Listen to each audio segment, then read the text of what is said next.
Hello everybody, and welcome back to another JA Diecast iRacing Talks episode. Um, got some things to talk about here today. I think this is the 10th one, 9th or 10th, I'm not sure. But we got some things to talk about. We got two races that happened, so we got some recaps, some stories, as well as some rumors in the sport, and some stuff about iRacing that just came out, and some other stuff to talk about. But before we get into it, make sure you hit the like button and subscribe. Make sure you check out the links below. Go follow and subscribe to those pages too. Helps a lot. And to start here, in case you either didn't know or didn't see it, iRacing just released a new update, and on it we have two new cars. Well, two new NASCARs. And that is the 1987 Chevy Monte Carlo and Ford Thunderbird. So I just released a video on them yesterday, where I just kind of drove around, gave you guys a look at some of the laps, and some replays, and just a look at the cars in general. So if you haven't yet, and you're curious about the Monte Carlo, go check that out. I say the Monte Carlo because I'm driving the Ford in this one. This right here is the Ford Thunderbird, so I'll give you a quick look at it. No paint scheme yet, just a quick base paint scheme from the iRacing builder. And as you can see, pretty good looking car here. Trying to give you a good look at the right side without the catch fence in the way, but we'll get a ground level view here of the right side and right rear, and one more look at the left side. So yeah, pretty good looking. I bought both of them. I had to. I've just been waiting so long. And of course, something I did not know they were doing was, hold on here. Yeah, there it is. I did not know they were having open face helmets. I did not know, and it's awesome. It's sick. It's great. I love it. It's just cool. You don't see it when you're racing, but it's still a cool little detail. Now I'll give you a look here at the inside of the car, and we might get a close one at the end, but basically this is the new 87 Thunderbird. So if you haven't and you're interested, definitely go buy it on iRacing, because they're hard to drive. They're pretty tough, but they're fun, so definitely worth it.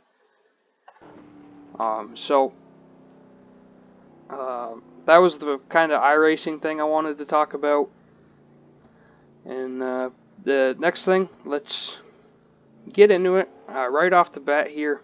No confirmation of it yet, but there have been some rumors and statements made recently that are saying that, hold on, let me pull up the schedule here, but Homestead Miami Speedway, which is, I think, later this month. Homestead Miami, yes, June 14th, so about 2 weeks away, a little less. NASCAR could be having fans back in the stands as soon as that race on June 14th. Like I said, just a rumor right now, no confirmation. But if that is true, NASCAR will probably be the first and probably only professional sport, to have fans back in stadiums this soon. I don't know. Part of me thinks it's a great idea. Let's get fans back in there. It's definitely different. And let's get them back in there, because there's still some races that I could go to. I've only lost one race that I was going to this year, and that was Dover. And, with the new schedule, there's still a chance that I could end up going to that one. But We just don't know yet. It all depends. And the other part of me thinks, it might not be the best idea. But like I said, racing is so dependent on how involved the fans are and how much they spend. So they've been doing all right without it. I think we've actually seen some great racing so far. So it'll just get even better when the fans are there at the track to kind of bring some of that intensity up. But yeah, if they bring fans back, there's a pretty good chance that I will be at a race this year. No confirmation on that, but let me know what your thoughts are. Obviously, most of you guys are probably pretty excited if they allow fans back, but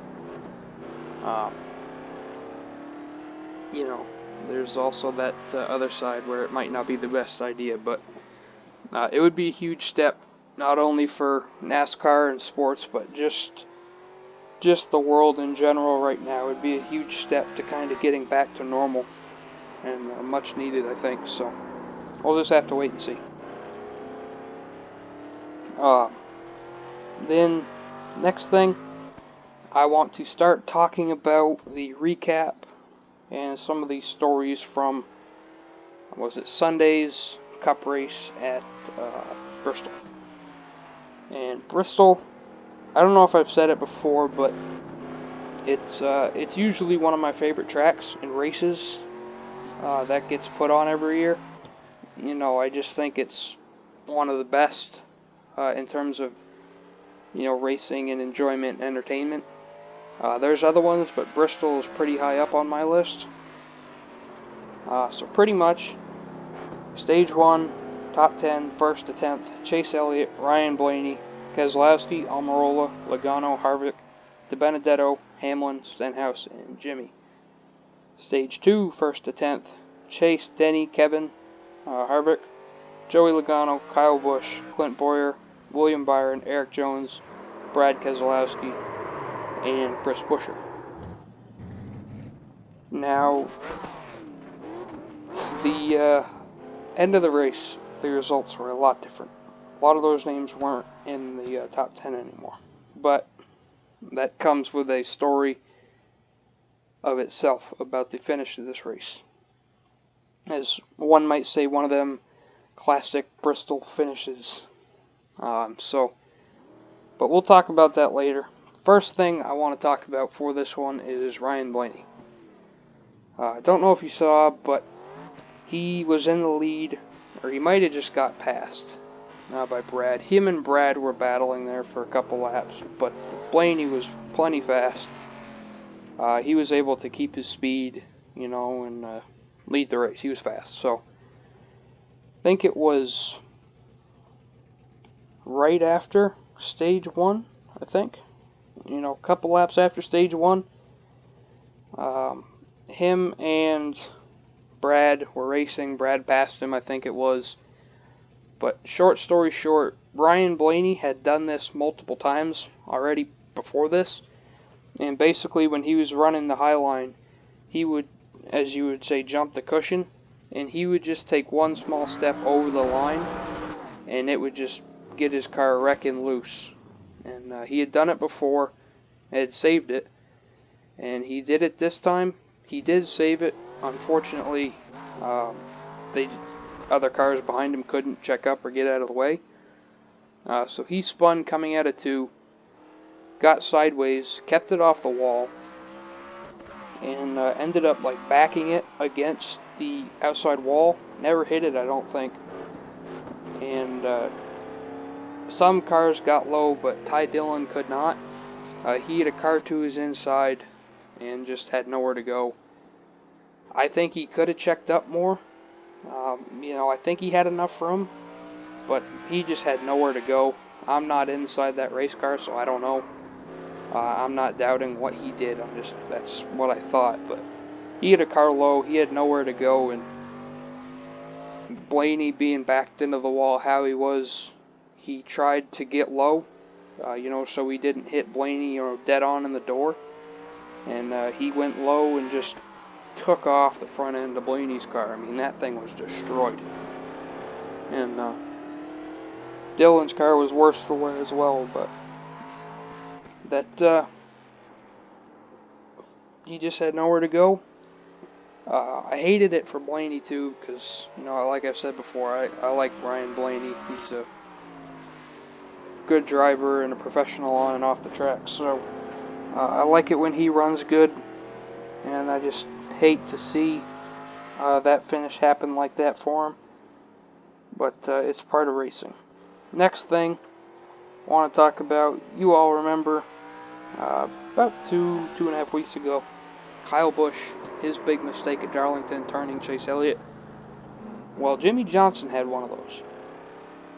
He pretty much did the same thing, a little less obvious, but he pretty much did the same thing to Ricky Stenhouse.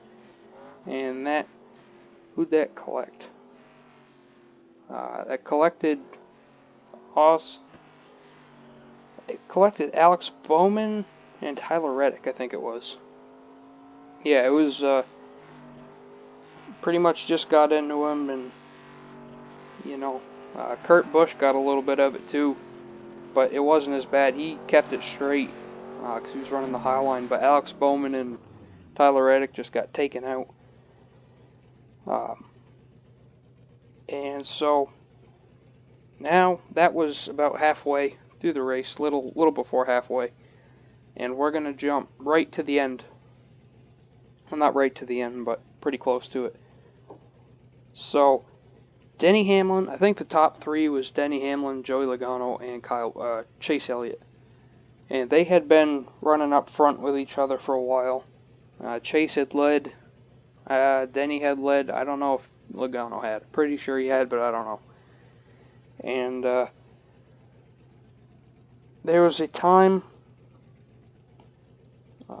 not exactly sure how it happened, but pretty much Denny Hamlin got loose and collected Joey Logano.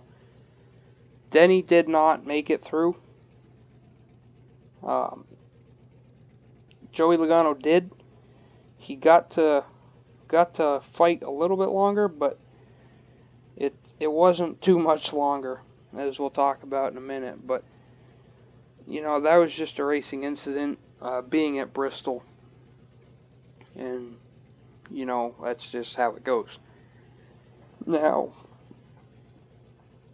like I said, you know, at the very start of the video, and just again a few seconds ago, there was one of them classic Bristol finishes here, and it sucked for multiple reasons, but as you all know, what happened, Chase Elliott got into Joey Logano, and pretty much, he didn't wreck them both, but it ended both of their chances to win. They both finished, actually, I don't know if they both finished on the lead lap or not. I think they did.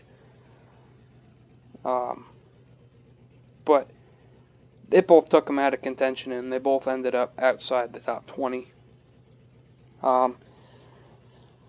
Pretty much final restart, and Chase was racing. Chase was actually a part of the Denny Logano incident. He didn't really give Logano a lot of room. I think Logano thought he got into him, but he didn't. And under caution, Logano went and bumped him, you know, put the bumper to him, just kind of gave him a little tap under caution. So that kind of started it. And remember that, because what happened was they were racing, Chase and Logano, and Logano passed him, and there was, you know, only 3 or 4 to go, so Chase is being really aggressive and trying to get the lead back, you know, trying to do everything he can, everything in his power, and Chase just dove it in too deep. He got, you know, a little out of shape, and just went straight up the track in the middle of the corner and put both him and Logano into the wall. They were running 1 and 2, so obviously it was kind of for the win at that point, but he pretty much just drove it in too deep. It was a mistake, but like I was saying, Logano gave him a shot to the bumper under caution, and how Chase was racing him, and just how they were racing each other. When it happened, part of me wasn't sure if it was intentional or not. Like, I didn't know if it was just a racing deal, or if Chase kind of had a hot head from everything that had been going on with Logano the last few laps. But after seeing the replay, I really don't believe that it was intentional. I think he was just trying to do everything he could to get the lead back, and he's still, not the most experienced driver. He's still, really young, obviously, so I think it was just an aggressive move that he didn't have, the most experience pulling, especially at a place like Bristol. So I don't know what else to say about it. I don't think it was intentional. Obviously, it sucks because he was going for the win there, and he had led, a lot of laps prior leading up to that point, and I think was probably,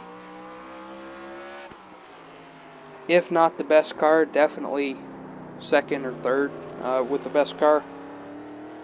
And I don't even know how many cup races we've had since we've been back, 5 or 6, but that makes it every race since we've returned, Chase Elliott has had a shot to win late, and he's led.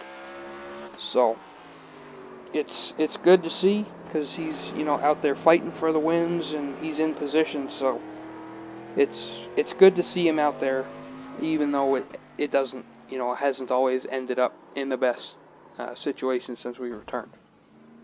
So after that happened, I don't think there was any doubt in the world that it was Chase Elliott's fault. But they got to go up to the drivers after the race and ask them what they think, and they did that. Obviously, Chase and Logano had some words, when they got on pit road. But the interview, one thing that rubbed me the wrong way is one thing Joey Logano said, and I don't know the whole quote, but he said that when he went to talk to Chase, he not necessarily avoided, the question, but he definitely avoided giving an apology. And Logano said all he had to do was man up and give an apology, and I kind of had to force one out of him, which Logano thought was a bit childish. Well, I'm here to tell you that Joey Logano has also had his childish moments, in the same kind of situation Chase is in. And, Joey Logano is really in no position to be calling anybody a child, because in my opinion, he's one of the more immature drivers when it comes to things like this. And another thought I have on that is, looking for an apology is fine. You can go up and have a conversation with somebody all you want and go in with the intention of getting an apology. But needing to force an apology out of somebody just to make you feel good is childish too.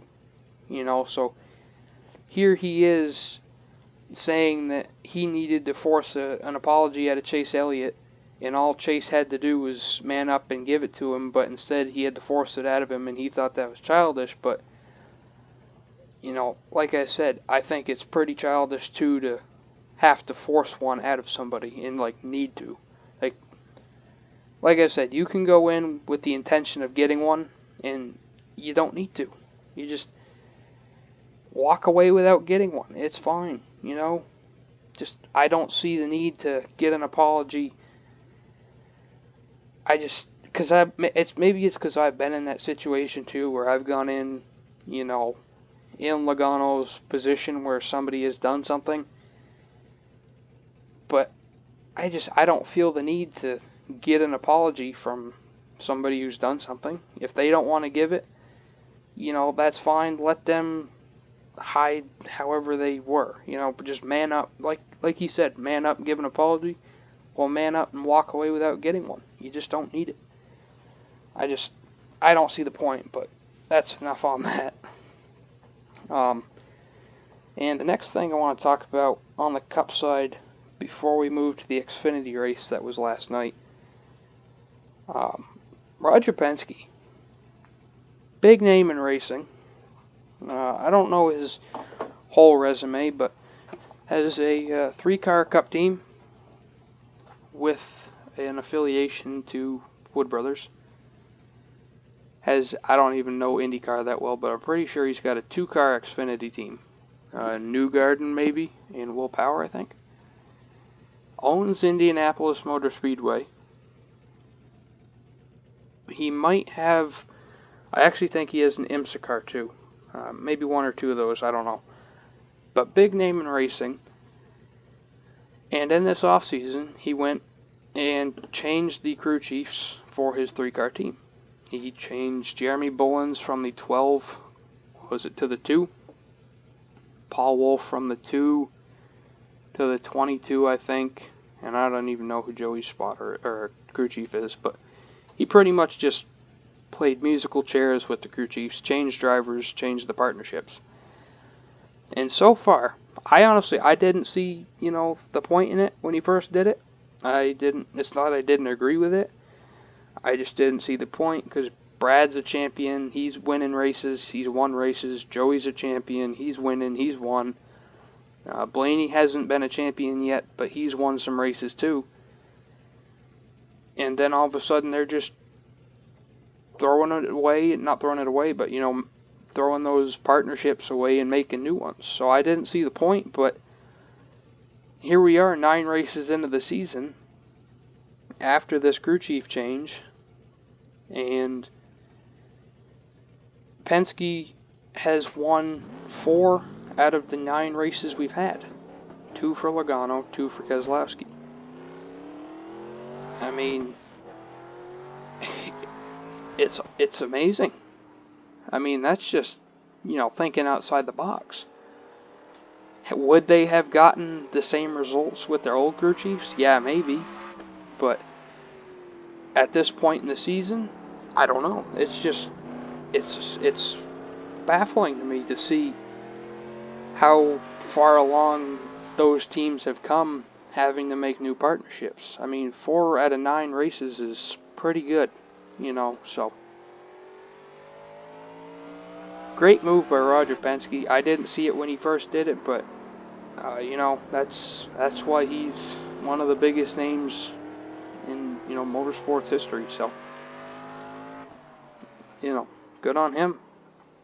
And, with that being said, we're going to jump to the Xfinity Series, where we're also going to be talking about one of his Xfinity cars. Which he also might just have a 1-car Xfinity team and a part-time car. That might be the case. I think it is. But early in the race, I think it was somewhere between lap 4 to lap 7, I think. Early in the race, obviously, Ross Chastain gets a flat right front tire when he's door-to-door. He's on the inside, but he's door-to-door with Austin Cindric, who we have talked about is not my favorite driver.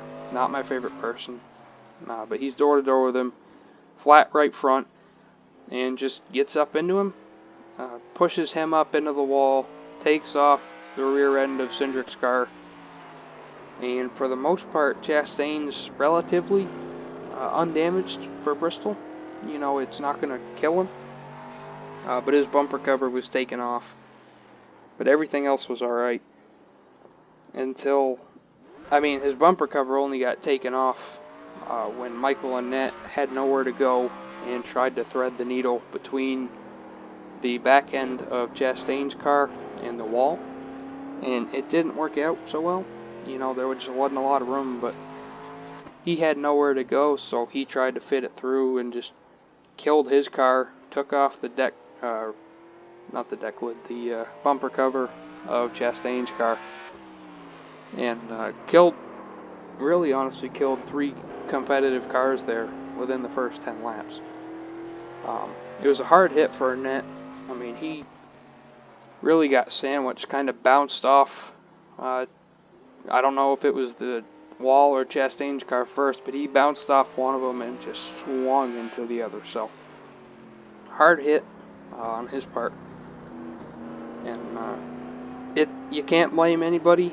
I mean, you could blame Chastain, but with a flat right front in the middle of a corner on corner exit, there's not much you can do with it, I suppose. So it sucked to see, because those were some good cars that had a chance to win early on. But next thing, Patrick Emmerling, who is a modified driver.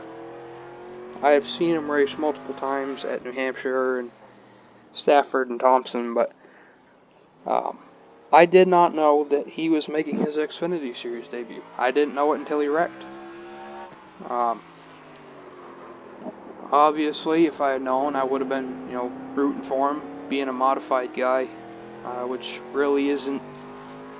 I would say you have a better chance of, making it to the Truck Series and Xfinity Series and so on from the ARCA and late models than you do wheel and modified, which is a NASCAR sanctioned thing.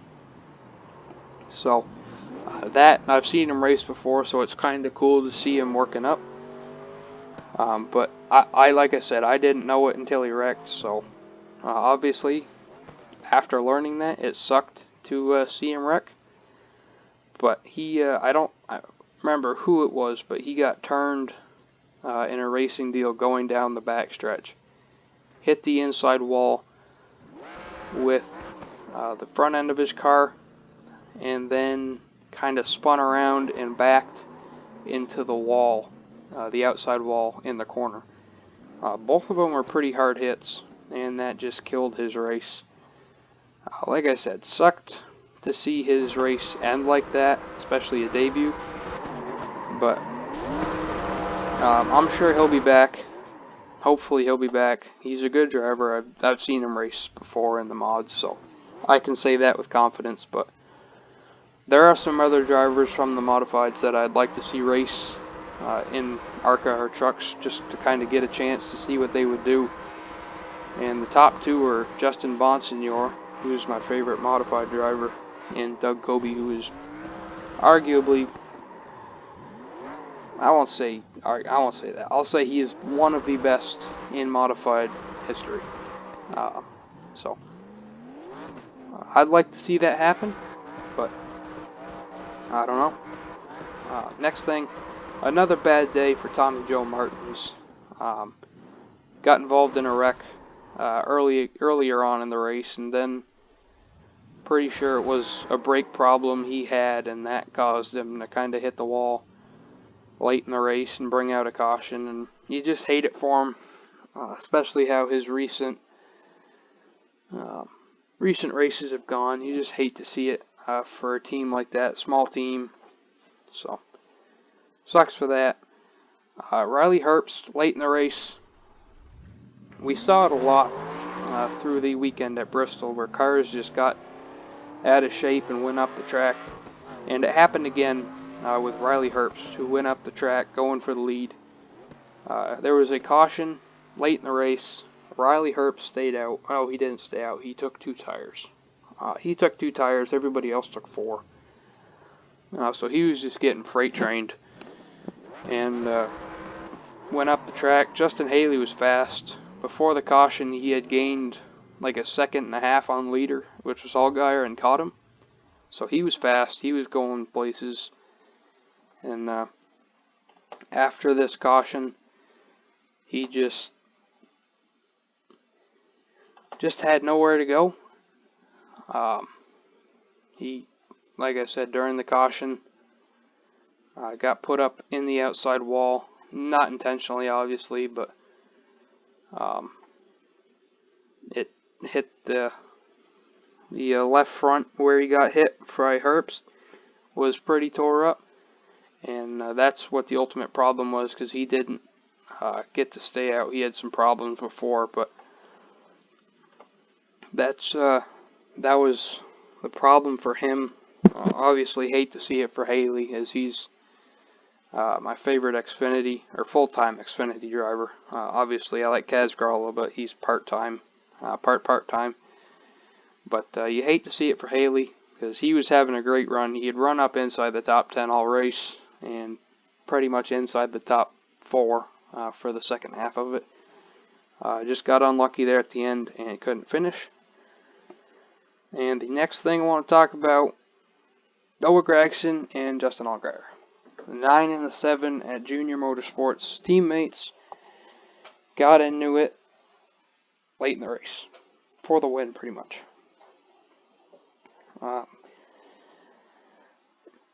Justin Allgaier was leading, Noah Gragson in second, and kind of like what we saw with Chase and Logano, just being aggressive, over-aggressive for the win to try and get it. And Noah Gragson was fighting, like I said, being over-aggressive, just dove it in and got up into Allgaier, took him out. He hit the outside wall, went down to the inside wall, and wrecked out of the race with like 3 or 4 to go. So, obviously, there was controversy if that happened to anybody. And then you add in the fact that it's 2 teammates, it's going to be even bigger of a deal. So, I don't think it was intentional. It was just, especially inexperience for Gragson, who's, even younger and just still kind of growing into his car, I guess you would say. Just wasn't, he's not the best candidate to try and pull off a move like that, and it showed. Nothing against him, that's just what I'm saying.